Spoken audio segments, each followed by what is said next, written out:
안녕하세요. 여러분의 경제 시야를 뻥 뚫어줄 경제학장 박사입니다. 자, 국제경제학이라는 큰 산에는요, 국제무역론과 국제금융론이라는 두 개의 큰 봉우리가 있어요. 오늘 우리가 다룰 이 국제수지는 바로 이 두 봉우리를 연결하는 아주 중요한 다리라고 할 수 있습니다.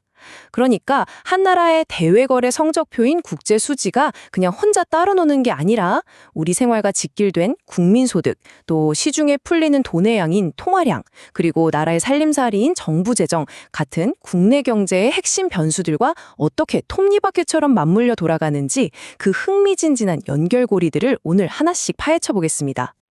와, 바로 그 질문입니다. 정말 좋은 질문이에요. 그래서 경상수지 흑자가 도대체 나랑 무슨 상관인데 이 답답했던 궁금증을 속 시원하게 풀어드리는 게 바로 오늘 제 목표입니다. 자, 복잡한 경제 뉴스 너머에 진짜 흐름을 읽어낼 수 있는 열쇠를 찾아서 지금부터 저와 함께 떠나보시죠. 자, 첫 번째 연결고리는 아주 가까운 곳에 있어요. 바로 우리나라 전체의 소득과 지출에 그 비밀이 숨어 있습니다. 아주 쉽게 말해서요.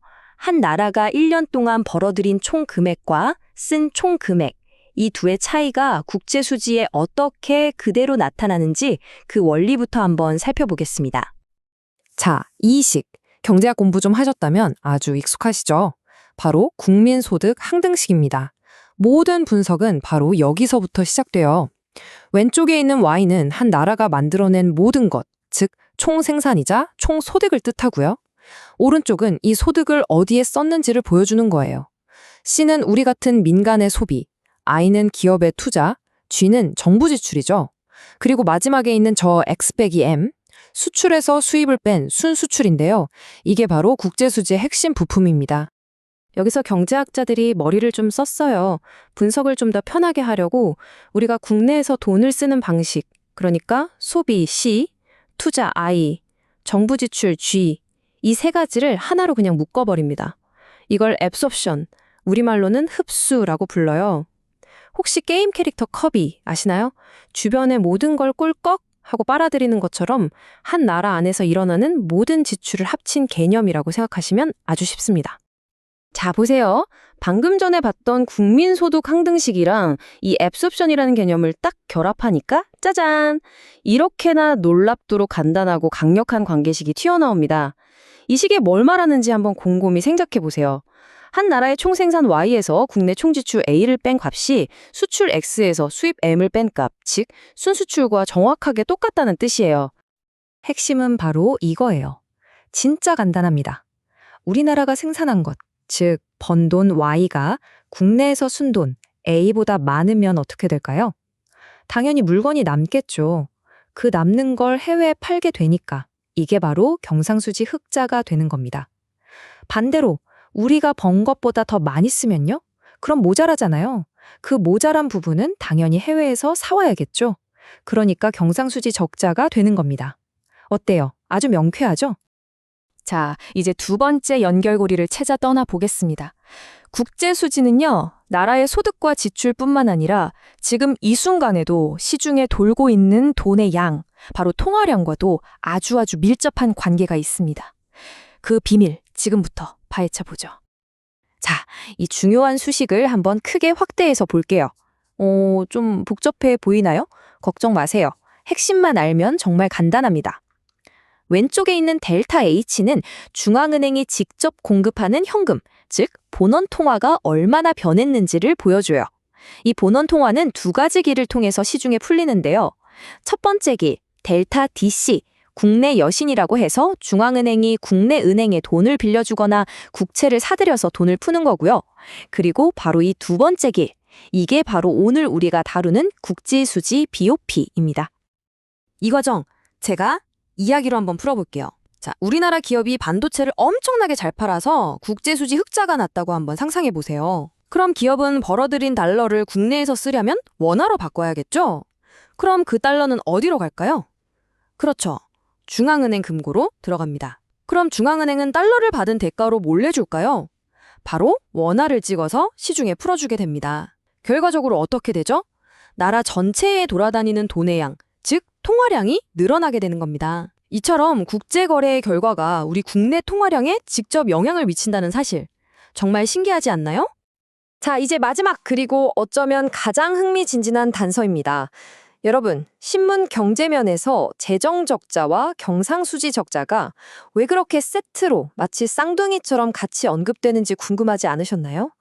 정부의 씀씀이가 나라의 무역 성적표에 어떻게 직접적인 영향을 미치는지 그 비밀을 지금부터 파헤쳐 보겠습니다. 이야, 이 방정식을 좀 보세요. 저는 개인적으로 국제경제학에서 이 식이 가장 아름답다고 생각하는 식 중 하나입니다. 이 식이 뭘 보여주냐면요. 경상수지 x-m은 사실 두 가지 저축의 합이라는 걸 보여줘요. 첫 번째 괄호 S-I는 민간 부문, 즉 우리 가게나 기업이 저축했스 하고 남은 돈에서 투자, I를 빼고 남은 민간 순저축을 의미하고요. 두 번째 괄호 T-G는 정부가 세금 T로 벌어들인 돈에서 지출, G하고 남은 돈, 즉 정부 순저축이자 재정수지를 나타냅니다. 이 세 덩어리가 서로 맞물려서 돌아가는 거대한 톱니바퀴를 한번 상상해 보세요. 경상수지라는 큰 톱니바퀴는 민간 부문과 정부 부문이라는 두 개의 톱니바퀴가 돌려주는 힘으로 움직이는 거죠.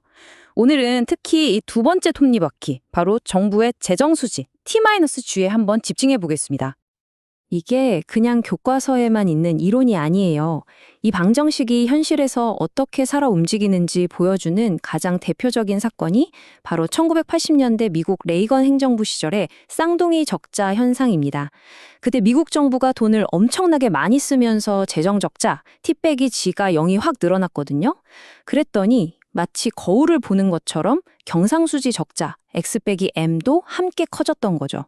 정말 방정식이 현실 경제를 그대로 설명한 셈입니다. 자, 이건 우리나라의 실제 데이터입니다. 표를 한번 자세히 들여다볼까요? 제가 좀 확대해서 보여드릴게요. 예를 들어서 여기 표 맨 아래에 2010년 데이터를 한번 보시죠. 재정수지가 GDP의 3.7%로 흑자였을 때 경상수지 역시 GDP의 4.1%로 꽤 큰 흑자를 기록한 걸 볼 수 있어요. 물론 다른 변수들도 영향을 미치지만 이런 식으로 재정수지와 경상수지가 비슷한 방향으로 움직이는 경향이 있다는 걸 실제 데이터를 통해서도 엿볼 수 있는 거죠.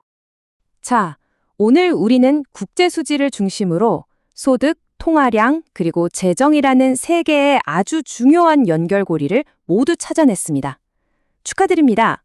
여러분은 방금 복잡한 경제 뉴스를 명쾌하게 꿰뚫어 볼 수 있는 새로운 안경, 새로운 프레임을 장착하신 겁니다. 오늘의 핵심 내용 딱 세 가지만 기억하시면 됩니다. 첫째, 나라가 번 돈과 쓴 돈의 차이가 경상수지다. 둘째, 국제수지 흑자는 시중에 돈을 더 많이 풀리게 한다. 셋째, 정부의 재정 적자는 경상수지 적자로 이어질 수 있다. 이제 니수에서 역대급 경상수지 흑자 달성이라는 헤드라인을 보면 그냥 좋은가 보네 하고 끝나는 게 아니라 아하, 저것 때문에 시중에 통화량이 늘어나서 물가에 영향을 줄 수도 있겠구나 하고 생각할 수 있는 거죠. 또 정부 재정 적자 우려라는 기사를 보면 저게 장기적으로 경상수지에도 부담을 줄 수 있겠는데? 하고 그 이면의 흐름까지 읽어낼 수 있게 되는 겁니다. 맞아요. 국제경제학. 솔직히 처음에는 낯선 용어에 복잡한 수식 때문에 어렵게 느껴질 수 있습니다. 하지만 오늘 우리가 함께 한 것처럼 포기하지 않고 한 걸음 또 한 걸음 그 논리를 따라가다 보면요. 어느새 복잡하게만 보였던 세계 경제의 흐름이 명쾌하게 이해되는 자신을 발견하게 될 거예요. 세상을 보는 강력한 무기를 얻게 되는 거죠. 오늘 배운 내용이 여러분이 그 힘을 기르는데 작은 씨앗이 되었기를 바랍니다. 정말 수고 많으셨습니다.